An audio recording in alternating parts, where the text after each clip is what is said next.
Bonjour à tous. Alors déjà, je vous souhaite de très bonnes fêtes. J'espère que vous trouvez le temps de profiter de votre famille et de travailler. Moi, je trouve ça un peu compliqué parfois durant les fêtes, mais on y arrive un petit peu. Alors, je vous retrouve avec une petite vidéo pour parler un peu du vocabulaire en collège et de la façon dont on peut l'aborder et travailler dessus.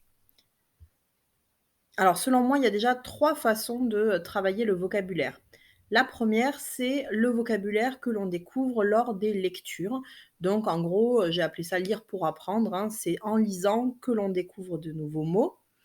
La deuxième, c'est le vocabulaire ciblé, c'est-à-dire vraiment on va travailler par exercice sur des thèmes de vocabulaire et la troisième partie, ça serait du vocabulaire pour écrire.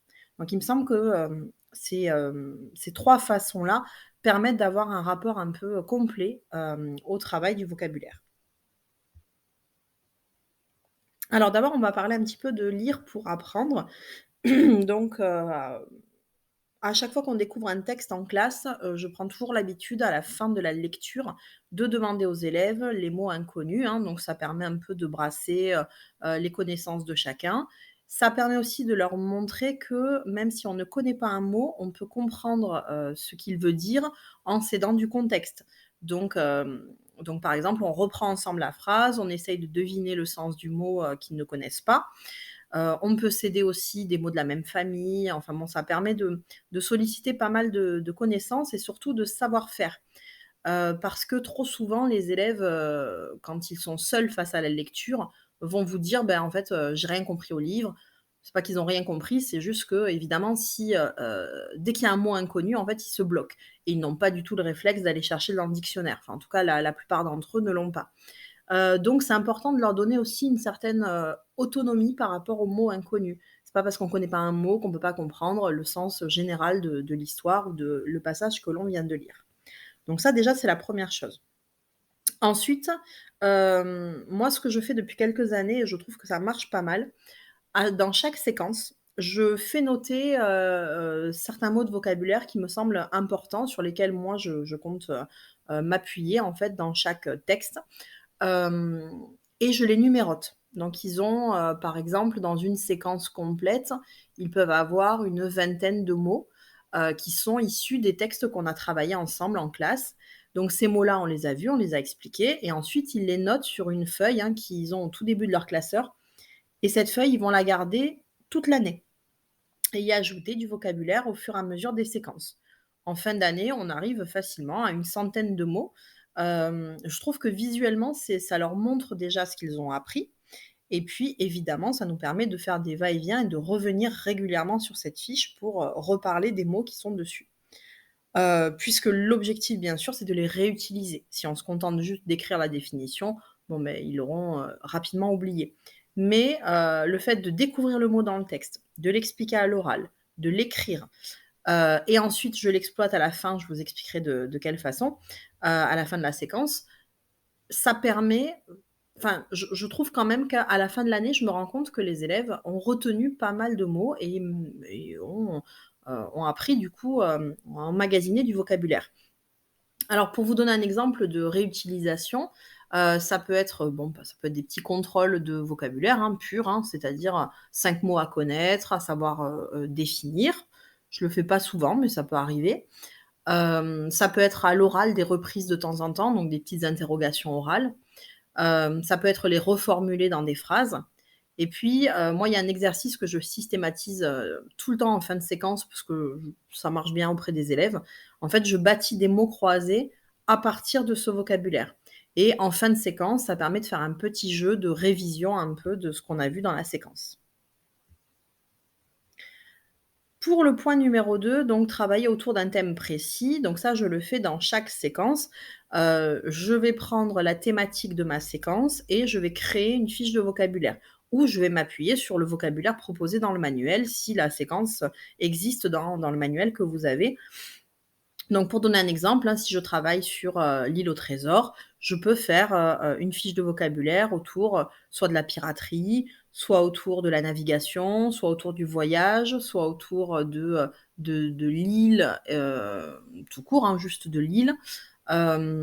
Voilà, donc À ce moment-là, je vais donc proposer aux élèves une série d'exercices, qui vont permettre aussi de réviser certaines notions, importantes comme, repérer un champ lexical ou, trouver les synonymes, des antonymes, savoir ce que c'est qu'une famille de mots, travailler peut-être sur l'étymologie. Donc le but, c'est d'avoir des exercices assez complets qui vont permettre de brasser beaucoup de vocabulaire, mais ce vocabulaire, pardon, va être limité vraiment au thème que vous avez choisi, au thème de votre séquence. Dernière façon de travailler le vocabulaire, c'est le vocabulaire pour écrire. Donc à chaque rédaction, je l'ai expliqué dans la vidéo que j'ai faite sur la rédaction, à chaque rédaction, il me semble, toujours commencer par un travail de vocabulaire. Donc ce travail, on peut le mener ensemble. Quand on est en sixième, en cinquième, les élèves ont besoin quand même de ce premier départ en commun. Après, évidemment, le but, c'est qu'ils le fassent plus en autonomie.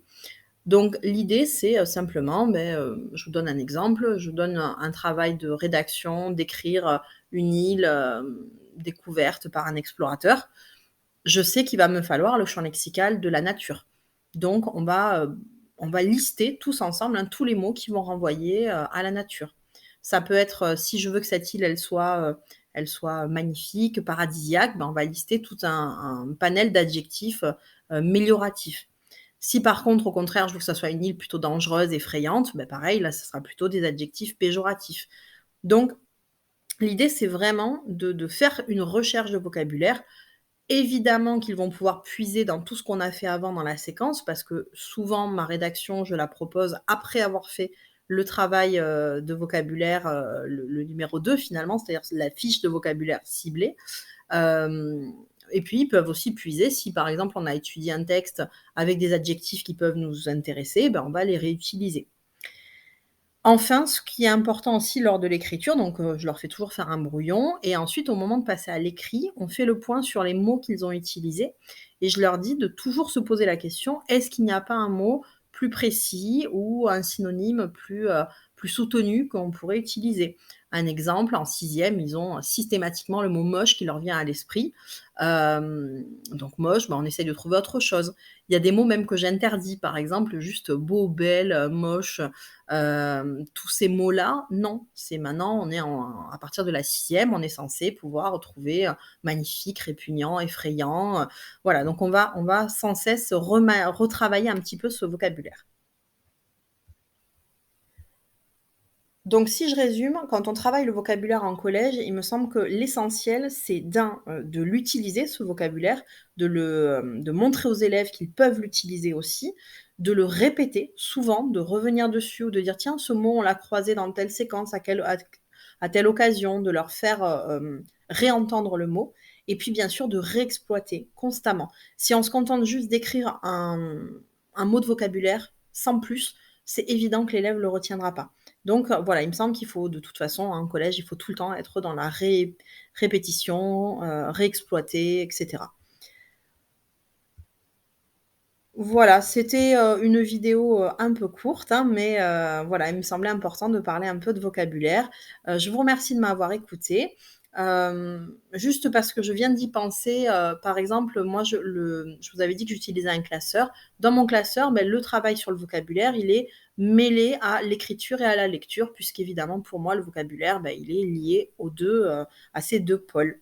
Voilà, en tout cas, merci beaucoup de m'avoir écoutée. N'hésitez pas à me mettre des commentaires ou à me faire des suggestions sur des thèmes qui vous intéresseraient.